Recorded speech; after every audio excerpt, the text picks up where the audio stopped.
부동산에만 이제 안주하고 있는 것이 아니라 지속적으로 자산을 취득하면서 기업으로서 성장을 해 나가는 리츠인지, 그게 중요한 거거든요. 주식은 용주식.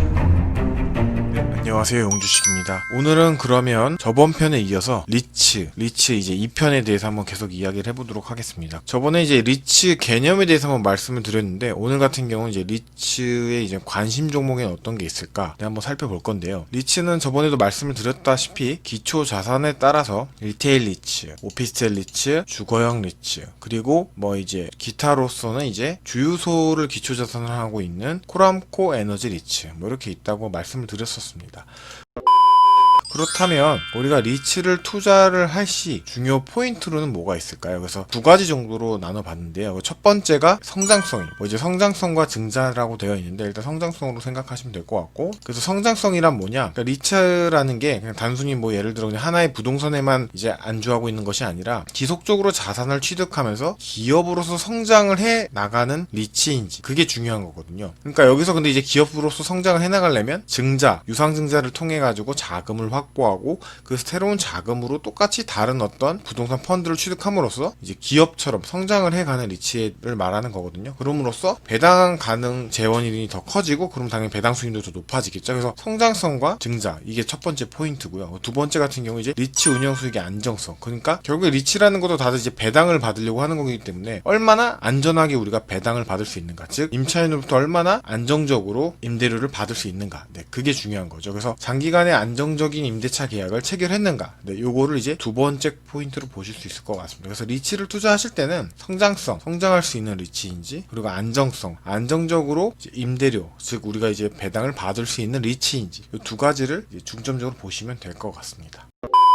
자, 그럼 이제 다음으로 리츠 관심 종목에 대해서 말씀을 드리겠는데요. 한 4가지 정도 뽑아봤습니다. 그래서 첫 번째 같은 경우가 이제 리테일 리츠인 롯데 리츠입니다. 기초자산은 딱 봐도 롯데라고 써있기 때문에 롯데쇼핑이 보유한 1.5조 원 규모의 10개 점포, 그래서 10개 점포 안에는 백화점 4곳, 그 다음 아울렛 2곳 등이 있습니다. 그래서 이제 특징을 몇 개 보자면, 평균 10년의 장기 책임 임대차 계약으로 임대료는 각 점포가 아닌 롯데쇼핑으로부터 수취한다. 이게 가장 중요한 포인트입니다. 뭐냐면 어느 한 점포가 아니라 롯데쇼핑으로부터 이 임대료를 수취하기 때문에 어떤 점포가 적자가 나든 흑자가 나든 그건 중요하지 않습니다. 어쨌거나 롯데쇼핑으로부터 수취하는 거기 때문에 안정적으로 10년 동안 이 임대료를 받을 수 있다는 거죠. 즉 안정적으로 10년 동안 배당을 받을 확률이 높다는 거죠. 그만큼 그래서 10년 동안 어떻게 보면 이건 약간 장기 채권으로도 볼 수 있는 수준의 리츠라고 보시면 될 것 같습니다. 그만큼 좀 안정적이다. 왜냐? 롯데쇼핑으로부터 임대료를 수취하는데 평균 10년의 장기 책임 임대차 계약을 했기 때문에 크게 공실에 대해서도 걱정할 게 없는 거죠. 그리고 이제 잔여 점포를 추가 매입하는 등 지속적으로 성장 전망 기대. 말씀드렸다시피 이게 그만큼 성장성을 가진 리츠라는 거죠. 롯데쇼핑이 보유한 84개의 점포에 대해서 우선 매수 협상권을 보유했기 때문에 지속적으로 이제 우선 매수 협상권 보유한 그 84개 점포에 대해서 추가로 이제 리츠를 편입할 수 있기 때문에 부동산을 그만큼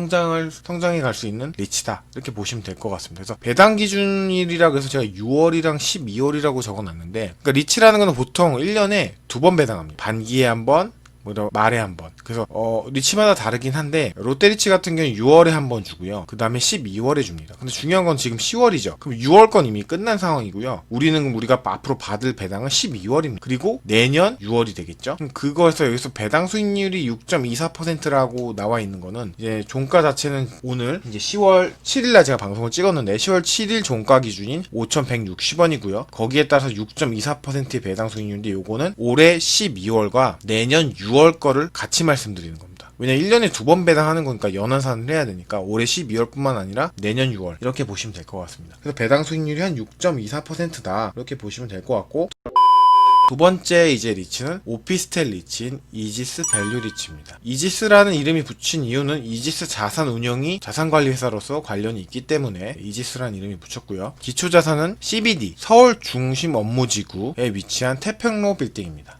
태평로 빌딩이라고 하면 그냥 이제 오피스텔 큰 건물 빌딩인데 CBD 서울 중심 업무지구에 위치해 있다. 그래서 여기에는 주요 임차인으로는 삼성생명, CJ 대한통운, 그다음 중국 공상은행 등이 임차인으로서 구성이 되어 있고요. 그래서 CBD 이 중심 업무지구 특성상 프라임 오피스입니다. 이 프라임 오피스 자체가 많지가 않아요. 그래서 공급이 원활하지 않기 때문에 임차 수요는 풍부한데 공급이 적으니까 공실에 대한 그런 걱정이 적은 편이죠. 그래서 그만큼 안정성이 또 있다. 그래서 이지스 리츠는 그렇게 보시면 될 것 같고, 요것도 성장성 면에서는 이지스 자산운용이 관련되어 있기 때문에 따로 이제 뭐 증자라는 걸 통해서 충분히 또 다른 오피스텔을 자산 편입하는 거 충분히 가능성이 있는 얘기고요. 그래서 배당 기준일 같은 경우는 또 이제 2월과 8월. 그래서 이미 지금 솔직히 말씀드린 8월 지나갔기 때문에 내년 2월을 봐야겠죠. 내년 2월과 내년 8월을 봤을 경우 오늘 10월 7일 종가인 4,590원 기준 배당 수익률은 6.75%. 요거는 롯데리츠보다는 조금 더 높다. 이렇게 보시면 될 것 같은데 또 좀 차이점이 있죠. 뭐 예를 들어 평균 10년의 장기 책임 임대차 계약이냐, 이제 이지스 밸류리치 같은 경우는 그런 장기 책임 임대차 계약이 아니라 그냥 이제 다른 임차인이 들어와 있는 상황인 거죠. 근데 이제 워낙 수요가 좋은 지역이다 보니까 공실은 크게 걱정을 안 해도 되는 것 같습니다.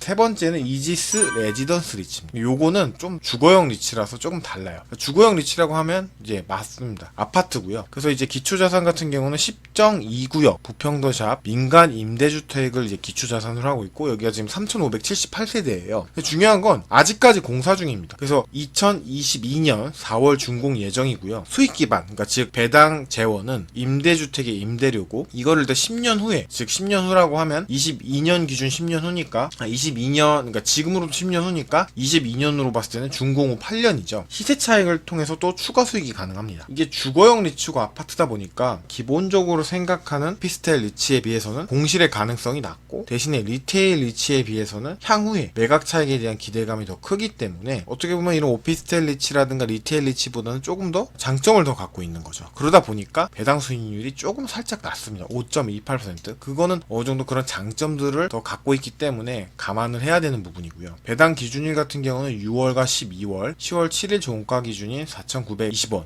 기준입니다. 그래서 배당 수익률은 5.28%. 그래서 앞에서 보여드렸던 두 리츠에 비해서 조금 배당 수익률은 낮다. 이렇게 보시면 될 것 같아요. 근데 주거형 리츠다 보니까 공실 위험성 낮고, 또 그리고 준공 후 8년 후에 매각을 한다 하더라도 리테일 리츠보다는 더 이제 매각 차익을 볼 확률도 높고, 이렇게 생각하시면 될 것 같아요.